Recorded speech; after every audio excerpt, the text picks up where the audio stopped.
Hello everyone! Today I thought it would be fun to share my thoughts on a film I watched several times when I was a kid, the 1982 adaptation of Ivanhoe. This TV movie is based on Sir Walter Scott's classic work, published in 1819 and set in the Middle Ages. Famously known as one of the first historical novels, Ivanhoe favors adventure over accuracy, mingling facts and folklore as real people rub shoulders with fictional characters. I read the book back in 2014 and I loved it. I expected it would be long, flowery, and stiff, and I guess it was long, and one could argue that it was flowery, but I actually thought it was super exciting. A thrilling read with a little bit of everything. Action, romance, humor. The principal characters include Sir Wilfrid of Ivanhoe, a disinherited knight just returned from the Crusades, Rowena, the beautiful lady he wishes to marry, Cedric, his father and her guardian, Isaac, a wealthy Jewish merchant, Rebecca, his beautiful daughter, and three fierce knights, Reginald Front de Bœuf, Maurice de Bracy, and Brian du Bois-Guilbert, who are loyal to Prince John, who sits on the throne in his brother King Richard's absence. The story is one full of religious tension between Christians and Jews, and political tension between Normans and Saxons. If you don't know diddly squat about the Normans and the Saxons and what they have to do with medieval history, that's okay. Neither did I the first time I saw this, and the second time I saw this, and the third time. The Saxons were a Germanic group that spread into England, eventually becoming known as the Anglo-Saxons. King Alfred the Great, who united England in the late 800s, was a Saxon. The Normans were descendants of the Vikings, Norsemen. They invaded England in 1066 when William the Conqueror, Duke of Normandy, came from France to oust Harold II, Saxon, from the throne. It wasn't until I was older that I realized the term Normans came from Normandy in France, and that's why the three adversarial knights in this story have French-sounding surnames, Front de Bœuf, de Bracy, du Bois-Guilbert. It's important to note, however, that although these villains were Norman, so is Richard Plantagenet, one of the heroes, while the most ardent Saxon character, Cedric, is not entirely likable. So this isn't a clear-cut, these are the good guys, these are the bad guys situation. Also, supposedly, the whole Norman versus Saxon conflict wasn't even an issue anymore by the time this story takes place. Sir Walter Scott just threw it into his medieval melting pot. Like I said at the start, this is a movie we watched several times when I was younger, but I never wanted to tell anybody at school about it because the conversation would go something like this. Hey, what'd you do last night? Watched a movie. Oh yeah? What movie? Ivanhoe? You what? The movie's called Ivanhoe. It's got knights and jousting and stuff. I've never heard of that. Who's in it? Anthony Andrews plays Ivanhoe. I don't know if you know him. We really liked him in The Scarlet Pimpernel, which came out around the same time. Scarlet Pimp?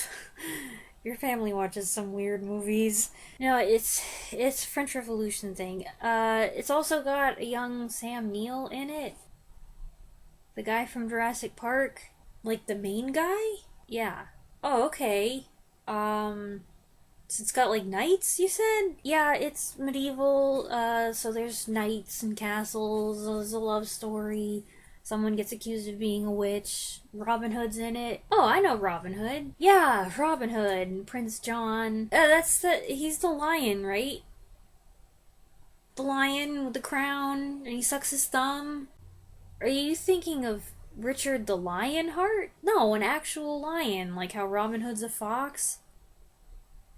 Disney's animated Robin Hood movie? Oh, I haven't seen that. What? You've never seen that? Oh my goodness, I can't believe this. Like, you've never seen anything. Do you live under a rock? As I've gotten older, I've been able to appreciate what an impressive cast this movie has. Besides Anthony Andrews, who's not as well known outside period drama circles, you've got veterans James Mason and Michael Hordern, along with Olivia Hussey, Sam Neill, John Rhys Davies, Lizette Anthony, Julian Glover.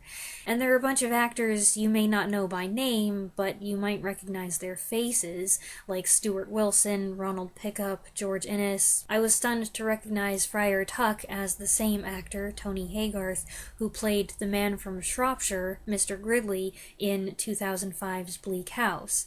And I only just figured out that the actor playing Robin Hood, David Robb, seemed familiar because he was Dr. Clarkson on Downton Abbey. This whole review was prompted by my discovery that Ivanhoe is available to watch for free on YouTube's own movie channel.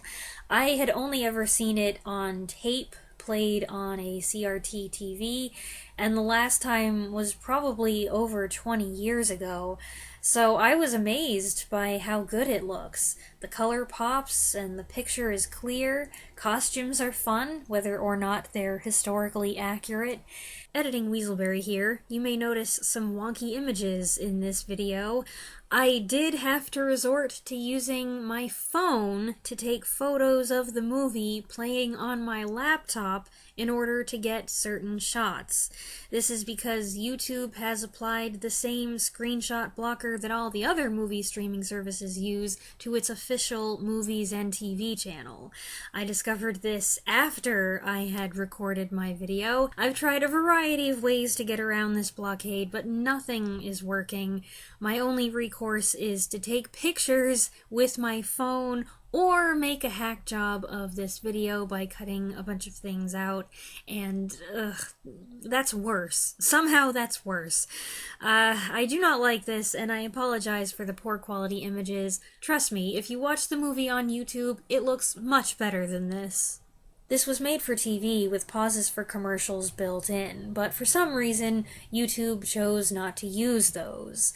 I counted 12 ad breaks, which sounds like a lot, but most of them are skippable, and for a 2-hour, 20-minute movie, it's not too bad. I'm probably as informed about jousting as I am about the Normans and the Saxons, but if this movie is any indication, it seems an awfully violent sport. The cracking and smashing sounds as the lances hit their targets at full speed are kind of startling, and hand-to-hand combat seems equally vicious, and it's impressive when you consider how heavy the shields and broadswords would have been, plus armor and chainmail. The medieval period isn't really my jam, but I do appreciate the emphasis here on chivalry and adherence to a code of honor. Call me old-fashioned, I like chivalry, I wish it would make a comeback.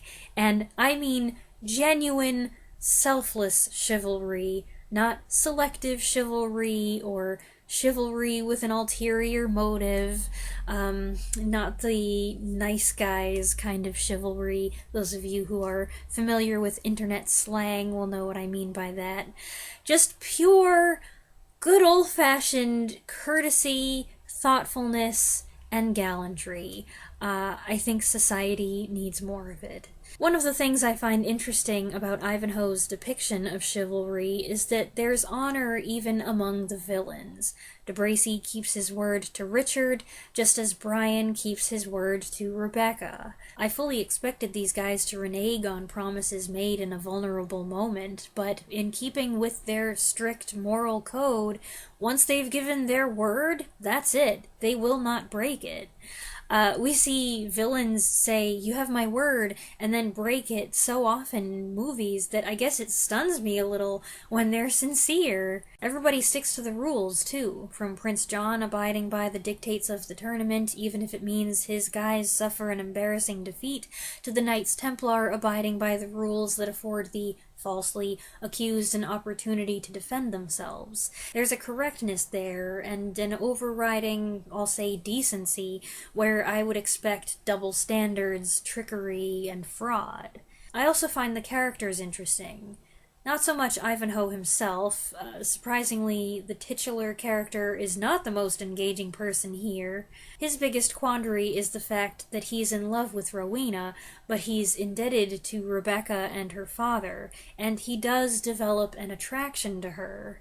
But his devotion to Rowena never wavers, and since Rebecca is Jewish and he doesn't consider a union between them a remote possibility because of that, it's not much of a conflict. The most anticlimactic thing about Sir Wilfrid, though, is that while he makes a strong entrance and is very heroic in the first part and the last part of the story, he spends a good chunk of the film in the dugout. He gets injured, gets sick, and gets captured, and the narrative just chugs along without him. It's too bad, because Anthony Andrews is so entertaining in The Scarlet Pimpernel, he just doesn't have much fun stuff to do here. When I read the book, I felt it might have been more accurate to have titled it The Black Knight, as this mysterious, not-so-mysterious person becomes the most prominent and exciting figure. Is it a spoiler to divulge his identity? I feel like it isn't, because, in the movie at least, it's revealed fairly early.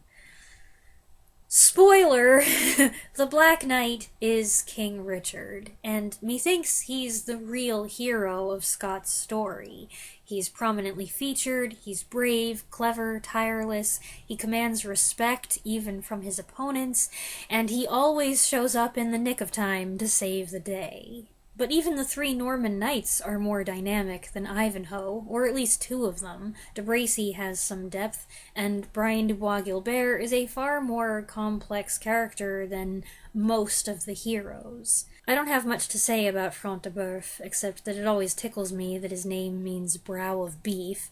He's the most choleric of these three guys, and he has some fun moments. I seem to recall that when I was younger, I felt that if I had to choose one of the three, I'd pick De Bracy. He seemed the most reasonable, the least intimidating, and least likely to go psycho chicken.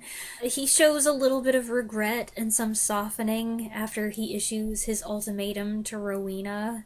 His wooing tactics need some work. First, he takes her captive, and then he's all, "I'm not your jailer, it's I who am your prisoner."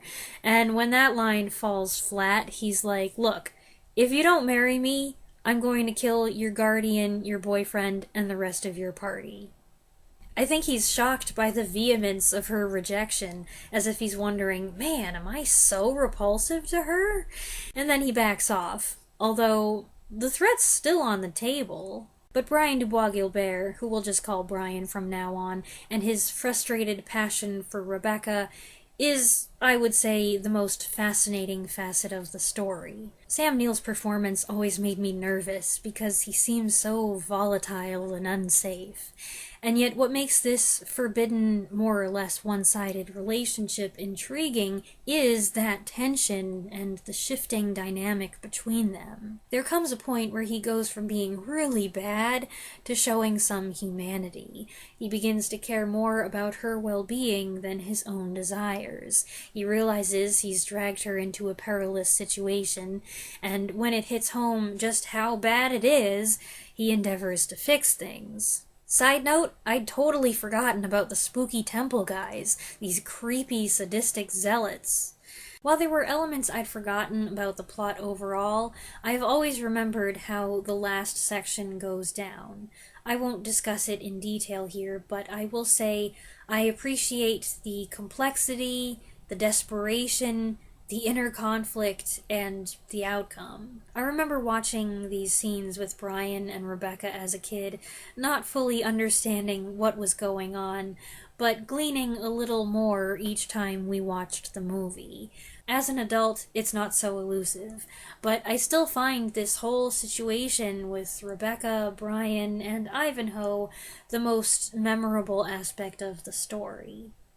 So there's drama and romance and tragedy, But there's also humor. There are a few fun characters, like Wamba, Cedric's faithful jester, and the noble Athelstan, who's more interested in eating and drinking than anything else. Two of the funniest moments occur within seconds of each other: Robin Hood's puzzled "why?" followed by Robin and Tuck learning the Black Knight's true identity, to their chagrin. But maybe the funniest thing about this movie is something that's not even in the movie itself. It's the fact that in Sweden, it's aired on television every New Year's Day. This has been going on for decades. It's a national tradition. People get some pizza and sit down to watch Ivanhoe together, and I guess they all root for him to end up with Rebecca. Sam Neill has tweeted about this. He says it's the most bizarre thing he's ever heard, and it certainly is random. There are other versions of Ivanhoe, of course. The 1952 adaptation stars Robert Taylor as Sir Wilfrid, Elizabeth Taylor as Rebecca, Joan Fontaine as Rowena, and George Sanders as Brian. That's a good cast, but there are some significant age discrepancies there. A miniseries came out in 1997 with Stephen Waddington as Ivanhoe, Susan Lynch as Rebecca, Victoria Smurfett as Rowena, and Kieran Hines as Brian. I betcha that's interesting. There's also a show from 2000 titled Dark Knight, which follows Ivanhoe with a bunch of other stuff thrown in, including CGI monsters. I haven't seen any of these other versions, so I don't know how they compare, and I honestly don't know how I would feel about this one if it wasn't so wrapped up in nostalgia for me. My memories and my familiarity with it make it harder for me to view it objectively. It's not even something that I love, but I can't determine, do I really like this movie, or do I just know it so well? And since it's already been over a decade since I read the book, I'm not a great judge of it as an adaptation either, but I do find it a good piece of entertainment. It's got an energetic start and an exciting climax. There are some compelling characters and storylines. It does perhaps get a little saggy in the middle, but it never gets boring. So if you're keen to watch a romanticized 19th century portrait of 12th century heroics by way of the 1980s, you might want to check it out. Those are my thoughts on Ivanhoe. I hope you enjoyed this video. I'd love to hear what you think about this one if you've seen it in the comments below, and I'll be back next week with another video. Thanks for watching. Bye!